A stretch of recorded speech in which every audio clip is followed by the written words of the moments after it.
بسم الله الرحمن الرحيم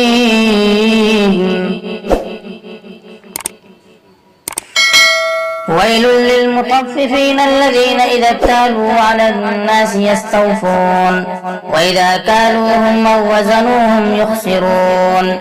ألا يظن أولئك أنهم مبعوثون ليوم عظيم يوم يقوم الناس لرب العالمين كلا إن كتاب الفجار لفي سجين وما أدراك ما سجين كتاب مرقوم ويل يومئذ للمكذبين الذين يكذبون بيوم الدين وما يكذب به إلا كل معتد أثيم إذا تتلى عليه آياتنا قال أساطير الأولين كلا بل ران على قلوبهم ما كانوا يكسبون كلا إنهم عن ربهم يومئذ لمحجوبون ثم إنهم لصال الجحيم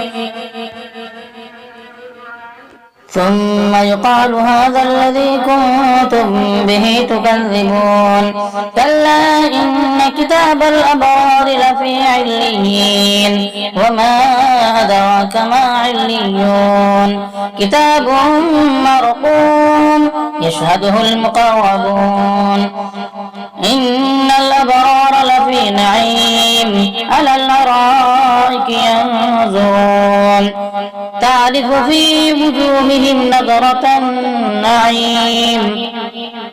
يسقون من رحيق مختوم ختامه مسك وفي ذلك فليتنافس المتنافسون ومزاجه من تسنيم عينا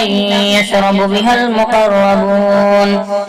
إن الذين أجرموا كانوا من الذين آمنوا يضحكون وإذا مروا بهم يتغامزون وإذا انقلبوا إلى أهلهم انقلبوا فكهين وإذا رأوهم قالوا إن هؤلاء لضالون وما أرسلوا عليهم حافظين فاليوم الذين آمنوا من الكفار يضحكون على الأرائك ينظرون هل ثوب الكفار ما كانوا يفعلون بسم الله الرحمن الرحيم إذا السماء انشقت وأذنت لربها وحقت وإذا الأرض مدت وألقت ما فيها وتخلت وأذنت لربها وحقت يا أيها الإنسان إنك كادح إلى ربك كدحا فملاقيه فأما من أوتي كتابه بيمينه فسوف يحاسب حسابا يسيرا وينقلب إلى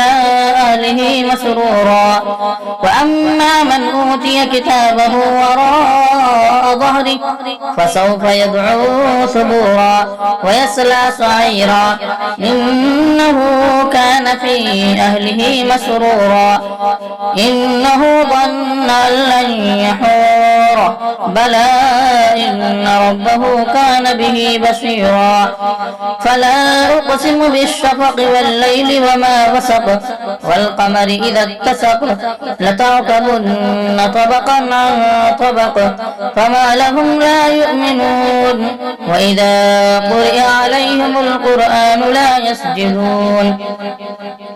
بل الذين كفروا يكذبون والله أعلم بما يوعون فبشرهم بعذاب أليم إلا الذين آمنوا وعملوا الصالحات لهم أجر غير ممنون.